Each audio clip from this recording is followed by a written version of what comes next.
Susan Kelechi Watson plays Beth Pearson on This Is Us, and she just had a great season 3, where we learn a lot more about Beth's background. I'm Kevin Jacobsen, writer at Gold Derby, here with Susan herself. Hey. Hi. And we have to talk about our little island girl, first of all, which is the episode where we really get to see Beth's backstory in a way we hadn't really before. Right. So first of all, Susan, how do you feel about kind of getting an episode to yourself, not necessarily having this much material in one episode before?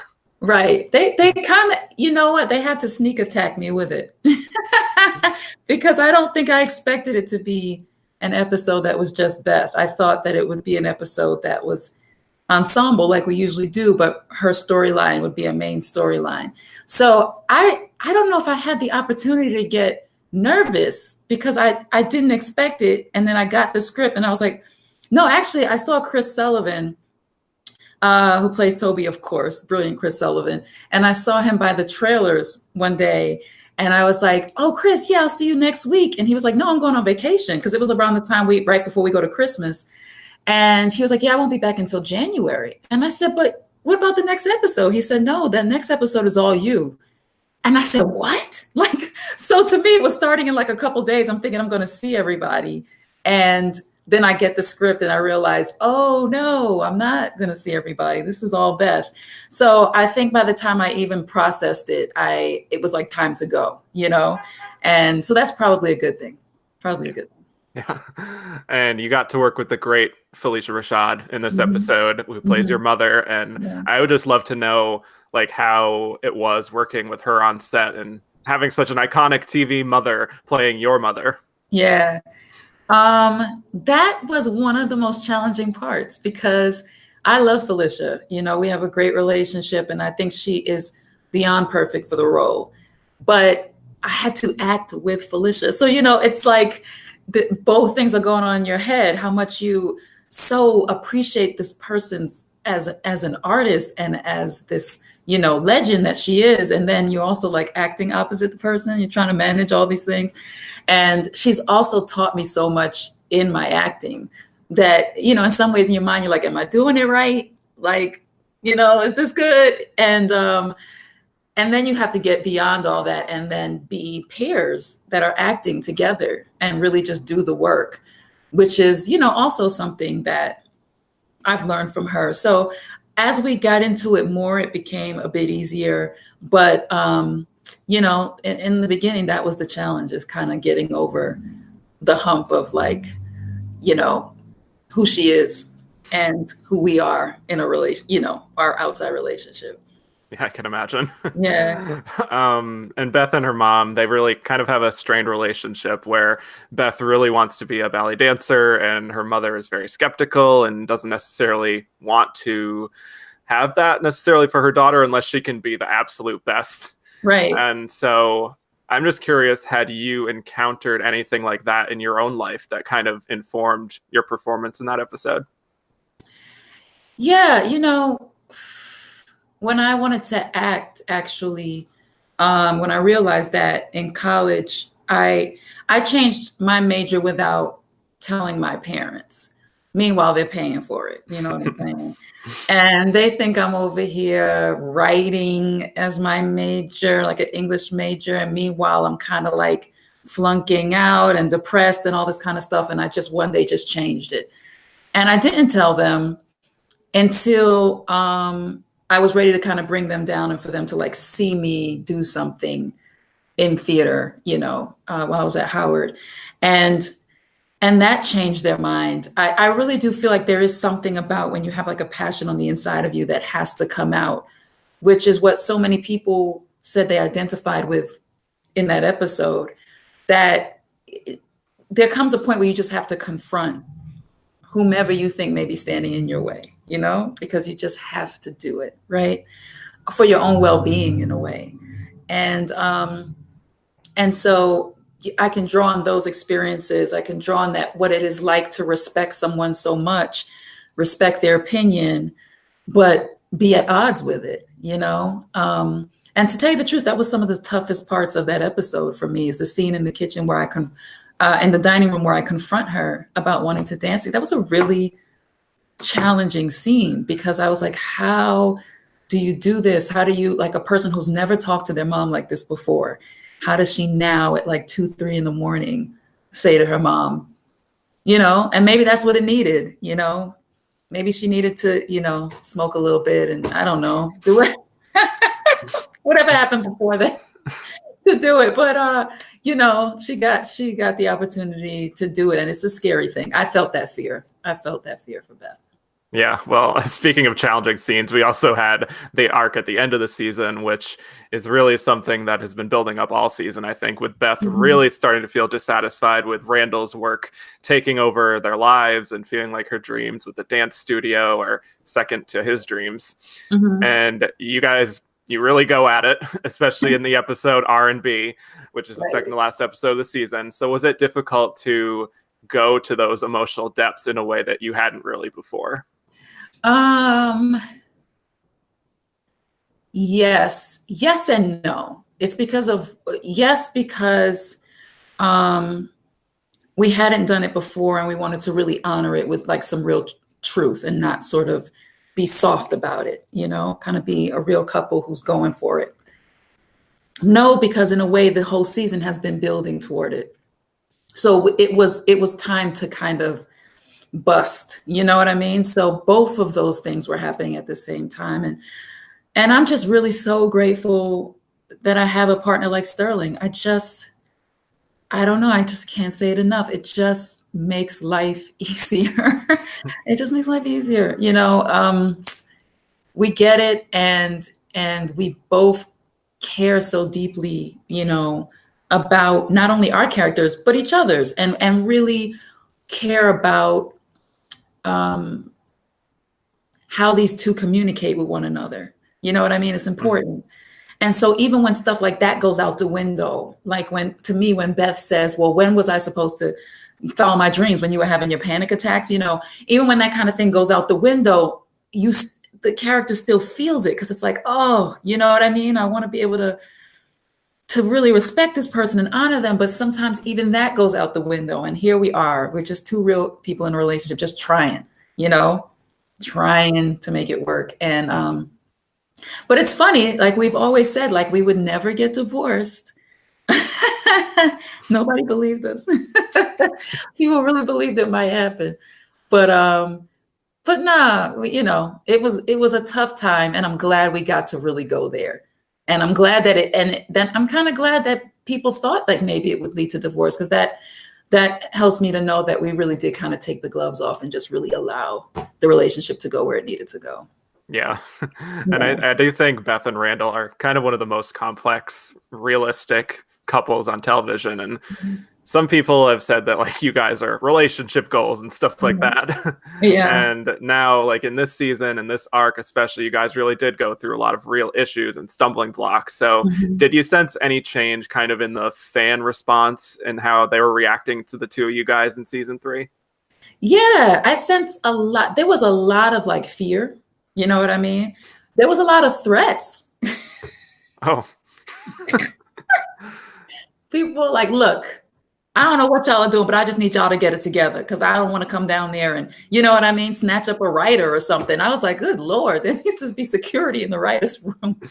Or people who, you know, just maybe responded, you know, said to me, like, if you guys break up, I can't watch the show. Or if you guys, you know, there were like really emotional connections to it that both surprised me and also just really warmed me, because I was like, wow, this you act sometimes in a bit of a bubble, you know, of like, I'm in this work and I'm focused on the work, and then you realize the effect that it's having, and it's really so deeply an honor. It feels strange to say. I don't want to come off as like cliche or anything, but it really is something when people kind of let you into their lives in this way, in this really intimate way, and like trust you, you know, and then have this real reaction of like, what are you doing to me? You know what I mean? What are you doing here? And you feel such a sense of responsibility. So, you know, there's the work, and then there's this exchange, this beautiful exchange that we have with our audience. And it's riding the line of like, I know you guys might be mad at Beth right now, but I kind of have to do what I got to do. It's riding this fine line of like, staying true to what's real and sort of still hearing what people have to say about it, Mm-hmm. Yeah. And at the end of the season, we had Randall kind of willing to resign from office, but Beth tells him they should move to Philadelphia and she can work on opening her dance studio. Right. And it's interesting, I think, how she is able to kind of adapt and know how to make sure the both of them are happy. But I'm curious if you think that there is still some lingering tension there, even as she kind of makes this suggestion. Gosh, okay, as Sue, you know what I'm saying? I hope not. But dramatically speaking, probably. Now it's like this whole thing of going into Philly and what is it going to be like to set up life there. And now Beth really sort of taking on an independence, while still being a wife and mom. So I would imagine there may be some, but I can honestly say I don't know. I don't know what's going to happen yet next season. I'm actually in a place right now where I'm like everybody else, and I truly have a sort of clean slate in front of me. I have no clue what's going to happen next, except that we moved to Philly. That's what I know.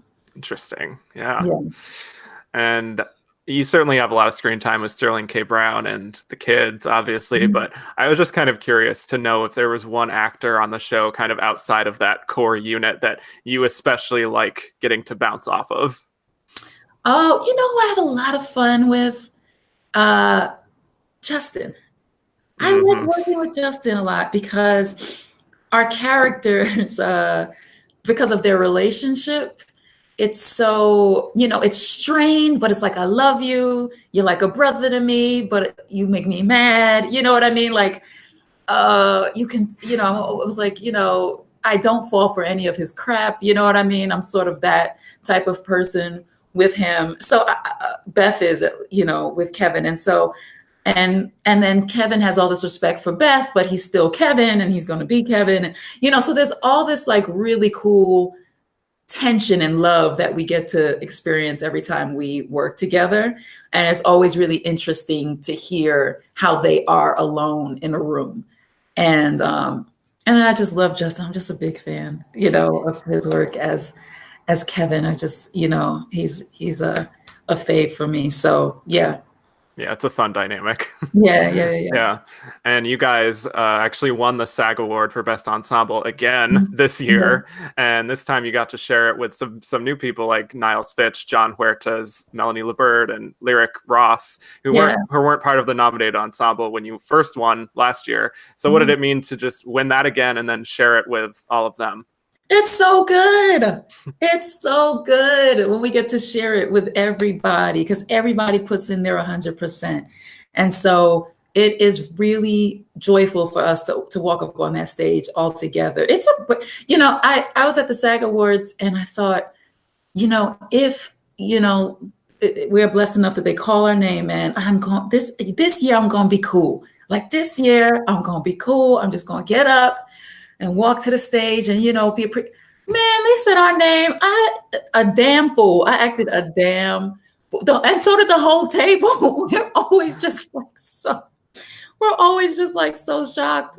And like, still it's just such a big moment for us. And so to look around and everybody's sort of having the same reaction of like, wow. And it's because we all get to do it together, and we all are such champions of each other's work. It feels like a victory for everybody. Yeah, it's really infectious, kind of the energy you have. Like, no matter how many times you win, you're just so excited. We were knocking over chairs the first year. I was like, what? We cannot get this together. Like, we thought we were going to be better the second year. Not by much. Yeah. And you've also gotten to see some of your co-stars getting some Emmy wins, like Sterling K. Brown, Gerald McCraney for season 1. And then last year we had Ron Cephas Jones who won. Yeah. So how did it feel to kind of see some of your co-stars, like Ron Cephas Jones in particular, get those kinds of accolades? Man, let me tell you, if everybody didn't jump up and down for Ron, I don't know what to tell you. I was so excited. This man has been in the business for I don't even know how many years, and he's been, an actor, a New York City theater guy for for years with our Labyrinth Theater Company and all these, and been doing just profound work in New York. Everybody knows him. And just in the past couple of years, he's been doing all this television work. And then he gets This Is Us, which is like literally his big break at this point in his life. And then 2 years in, he gets the Emmy for it. It's just so right. Like sometimes, there are things that happen for people that are just so right. And that was one of those moments. So I was truly excited. Yeah, I was thrilled for him. Yeah. It's hard not to be, man. You can't not get up and cheer for Ron. Ron is dope. Ron is the best. Yeah. And I also want to congratulate you guys on being renewed for 3 more seasons. Trey, I know. Trey, crazy. Yeah, it's crazy. Yeah. Are there aspects of Beth's life that you're kind of hoping to see more of in season 4 and beyond? Boy, I would love to dance more. I love dance. I love dancing and I love to dance. So I would love the opportunity to dance more. I think that would make my day. Yeah, absolutely. Mm-hmm. And we've certainly seen now how the show is kind of doing some flash forwards to the future. Mm-hmm. So have you been kind of clued into anything about the long-term arc of Beth and the show itself? Just from like what we shot already, I know she has really good hair. So I'm very happy about this. I know her clothes are fly. I'm happy about this. I'm glad that Beth is looking good in the future. This is all I'm saying.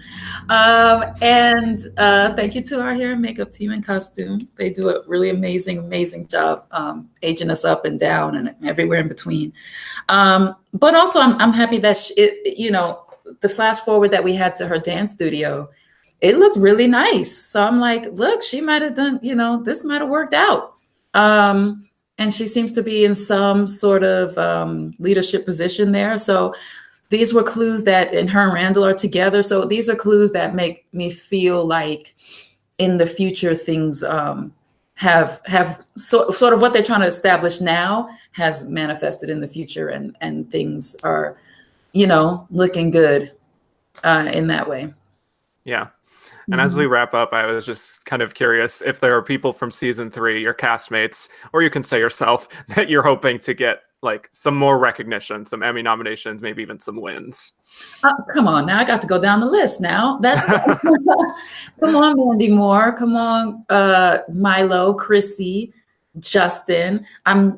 Cannot wait for like Toby to get like a huge feature breakout episode as well, and we've started to see that with him, with the mental illness and things that he was dealing with. So that, look, if Sterling takes home a 3rd, I'm not mad at this at all. They do love him. Yeah, keep it rolling. Let's keep it rolling. The truth is I really do love my cast. That is the truth, and so I want to see everybody be honored for their work. That would be a great gift. Yeah, absolutely. I totally agree. Yeah. And so thank you so much, Susan, and best of luck for yourself with the Emmys. Oh, well, thank you. I appreciate that, Kevin. Thank you so much. Absolutely. Right. And for the rest of you, please hit subscribe for more awards season interviews and head to goldderby.com to make some awards show predictions of your own. Yeah, head to goldderby.com. Look, thank you. Wow, Kevin, just helping you out now. Thank you so much. I really appreciate it. I'll see you soon.